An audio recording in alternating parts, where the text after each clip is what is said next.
wabarakatuh. Perkenalkan, kami dari kelompok 8. Di sini kami akan mempresentasikan materi akuntansi sektor publik tentang sekilas manajemen strategi dan implementasi strategi pemerintah. Sebelumnya, izinkan kami memperkenalkan diri terlebih dahulu. Saya Melati Mas Aprilia, dan di samping saya ada rekan saya. Perkenalkan, nama saya Sofia Cahyani. Adapun materi yang akan disampaikan, yang pertama tentang definisi manajemen strategi, yang kedua tentang konsep manajemen strategi sektor publik, yang ketiga tentang implementasi strategi pada sektor publik, dan yang terakhir tantangan manajemen strategi sektor publik di masa depan. Nah, di sini saya akan menyampaikan materi yang pertama, yaitu tentang definisi manajemen strategi. Sebelumnya ada definisi manajemen menurut Nawawi tahun 2000 pada catatan 52. Ia mengungkapkan bahwa manajemen adalah serangkaian proses yang terdiri atas perencanaan atau planning, pengorganisasian atau organizing, pelaksanaan atau actuating, pengawasan atau controlling, dan penganggaran atau budgeting. Seperti yang telah tadi disebutkan bahwa unsur-unsur yang ada dalam manajemen itu ada perencanaan, perorganisasian, pelaksanaan, penganggaran, dan pengawasan. Di mana perencanaan atau planning merupakan kegiatan persiapan yang dilakukan dengan merumuskan dan menetapkan keputusan. Sedangkan pengorganisasian atau organizing itu sistem kerjasama yang dilakukan oleh kelompok orang membentuk sejumlah satuan atau unit kerja. Selanjutnya, pelaksanaan atau actuating adalah menjalankan bagaimana pelaksanaan atau penggerakan. Lalu ada penganggaran atau budgeting, di mana pertanggungjawaban dan penggunaan sejumlah dana secara efektif dan efisien. Dan yang terakhir ada pengawasan atau controlling, itu proses dalam melakukan pengukuran dan penilaian tingkat efektivitas kerja personal dan tingkat efisiensi penggunaan sarana kerja. Sedangkan untuk definisi manajemen strategi, ada menurut Siagin tahun 2004, ia mendefinisikan bahwa manajemen strategi itu sebagai serangkaian keputusan dan tindakan mendasar yang dibuat oleh manajemen puncak dan diimplementasikan oleh seluruh jajaran suatu organisasi dalam rangka pencapaian tujuan organisasi tersebut. Saya akan melanjutkan materi yang telah disampaikan rekan saya Melati. Topik kedua ini mengenai konsep manajemen strategi sektor publik. Menurut pendapat Untoro tahun 2010 menyatakan bahwa efektivitas penerapan manajemen strategi pada suatu organisasi dipengaruhi oleh konteks yang melingkupi organisasi tersebut. Terdapat 3 faktor yang mempengaruhi lingkungan organisasi sektor publik, yaitu pertama pasar. Pada organisasi sektor publik ditentukan oleh oversight body di mana masyarakat publik, dan pada organisasi pemerintahan adalah lembaga parlemen yaitu DPR atau DPRD sebagai bentuk perwakilan dari masyarakat publik. Yang kedua, pengaruh politik kebutuhan untuk mentaati dan memelihara dukungan berakibat pada tingginya pengaruh dan tekanan politik yang dihadapi. Dan yang ketiga, kendala yang dihadapi muncul dikarenakan ketergantungan terhadap satu sponsor yaitu oversight body, sehingga otonomi dan fleksibilitas terbatasi. Untuk hal tersebut, konsep manajemen strategi merupakan bagian dari proses pengendalian manajemen strategi sektor publik.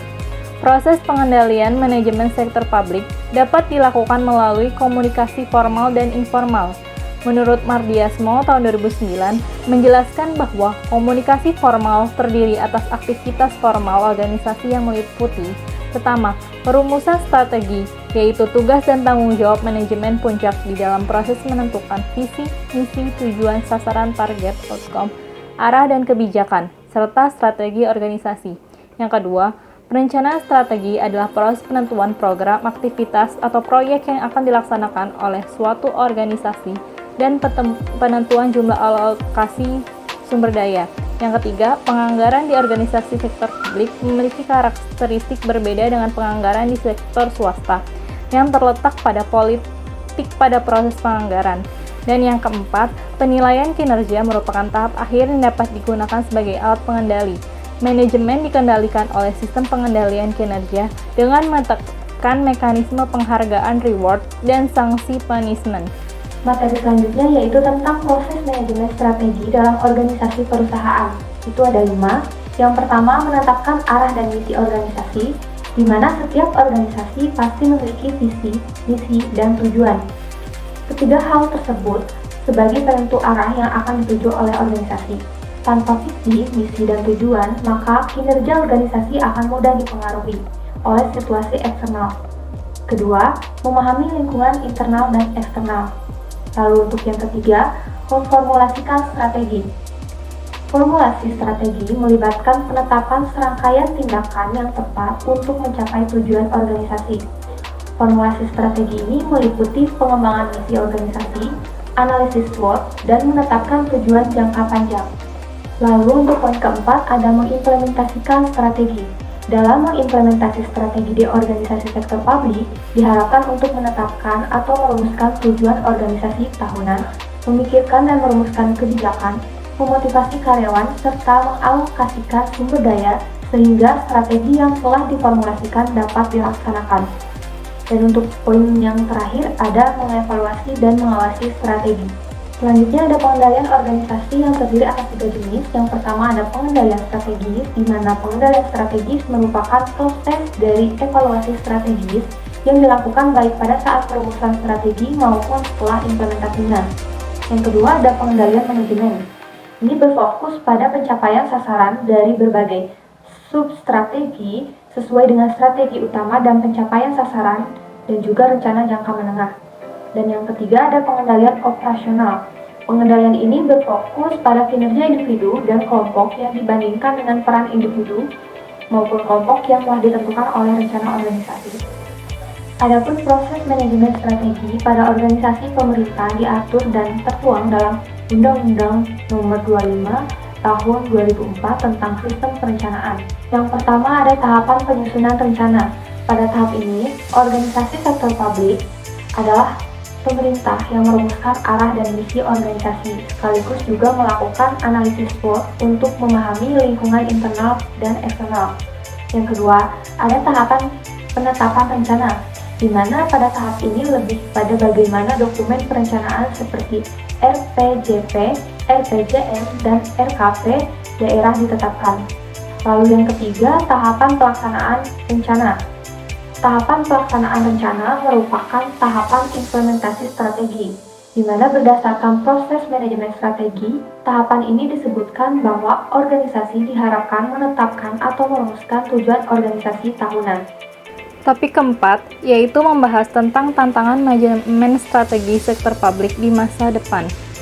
Menurut Ritonga tahun 2010, tantangan di masa mendatang dapat diketahui jika kelemahan terhadap implementasi manajemen strategis pada organisasi sektor publik bisa diidentifikasi. Kelemahan yang ada selama ini, terutama untuk pemerintah daerah, adalah lemahnya kualitas perencanaan anggaran daerah.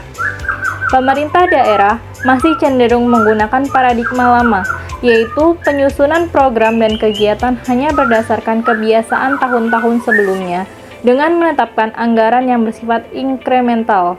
Oleh karena itu, pemerintah daerah perlu menyusun ASB untuk membantu memperbaiki kualitas perencanaan anggaran, serta meningkatkan kualitas sumber daya manusia dengan pelatihan dan pembinaan serta sosialisasi kepada aparatur pemerintah dan masyarakat. Kesimpulan dari materi yang kami bahas adalah manajemen strategi adalah proses dalam pengambilan keputusan, menerapkan tindakan, dan mengevaluasi hal apa saja yang sudah dilakukan secara baik agar bisa mencapai tujuan jangka panjang. Konsep manajemen strategi merupakan bagian dari proses pengendalian manajemen strategi sektor publik. Tidak hanya itu, implementasi strategi dalam organisasi sektor publik tidak dapat dipisahkan dari manajemen strategi dan terdapat tantangan manajemen sektor publik di masa depan. Demikian video pembelajaran dari kami, kurang lebihnya mohon maaf. Wassalamualaikum warahmatullahi wabarakatuh.